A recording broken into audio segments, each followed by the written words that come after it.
Hello everyone. Thank you for coming to Mary's little house.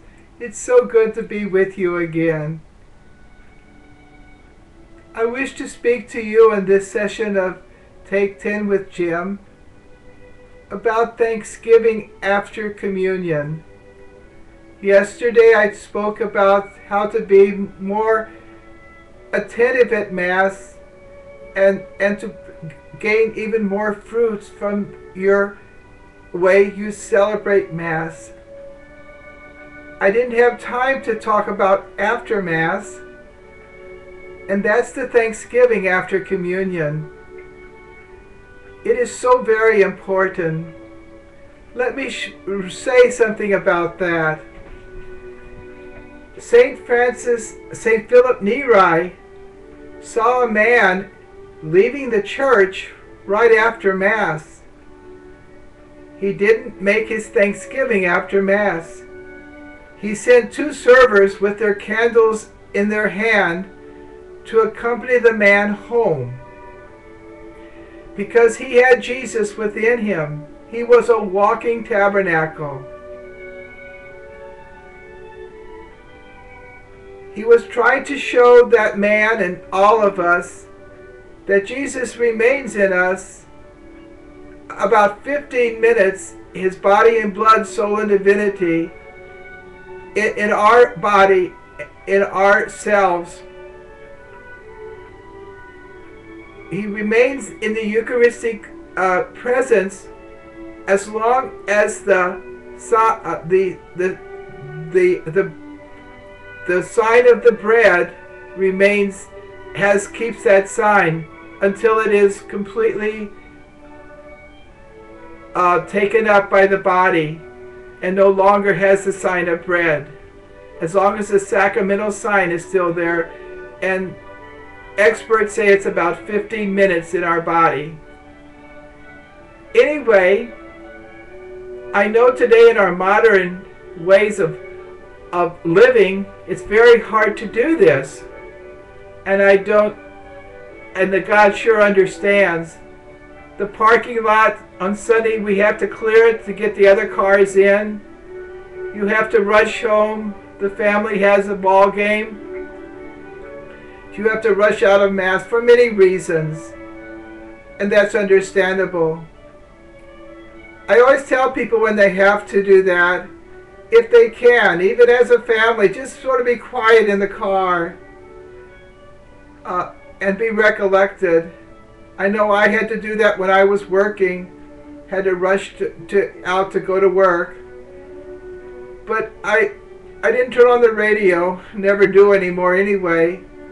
But I just continued my recollection and said my Thanksgiving, or did my Thanksgiving after communion on my way to work after Mass.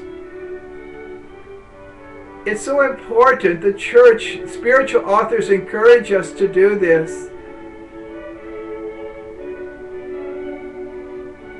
Religious communities also have the special time in their schedule, in the order of the day for Thanksgiving after Mass.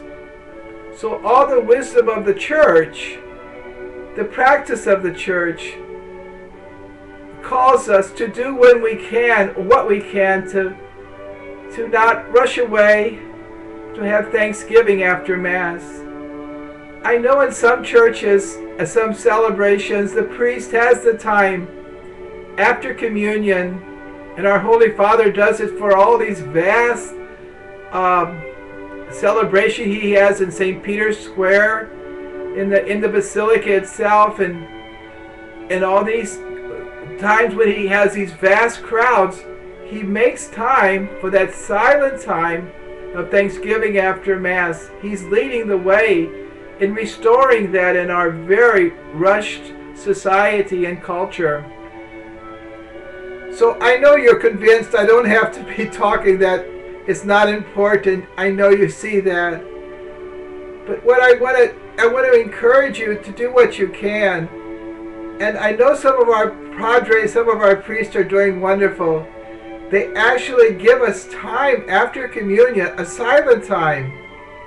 Even our wonderful musicians, our sacred musicians, they leave a time of silence, a time of prayer, a time of reflection when Jesus is present with each member in that congregation, to pray, to welcome him into our souls, to have an intimate conversation with him, from words to wordlessness, just being with the one we love, giving ourselves mutually to each other, to Jesus, our divine bridegroom, surrendering our own self to him.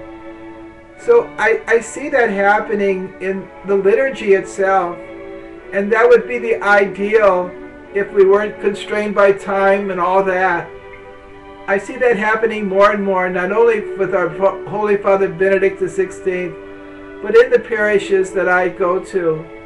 They have that real time of silence after communion, Thanksgiving after communion. But when you can, it would really be neat to be able to stay there for at least 15 minutes. That's what I try to do. Or how long you can, 10 minutes. And I know people are waiting out in the vestibule, waiting to talk to you too, and it's a time of community. So I trust you, God trusts you, to work out that. And charity is important too. You could bring Jesus, he's still there, and you could talk to people outside.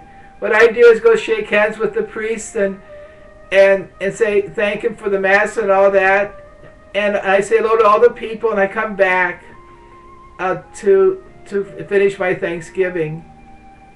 But I just want that's the most precious time of our lives, that intimate time with Jesus, who is body and blood, soul and divinity, present within our own body, within our heart, within our soul.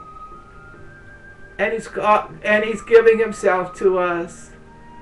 And he calls us to surrender too, in this wonderful act of mutual self-giving, where we become one with him, one flesh, one body, one soul, one heart. So this is just something to call you to, not something to be nervous about, but something to look forward to, just to be with him, to be loved by him, and to love him. God bless you in all your efforts.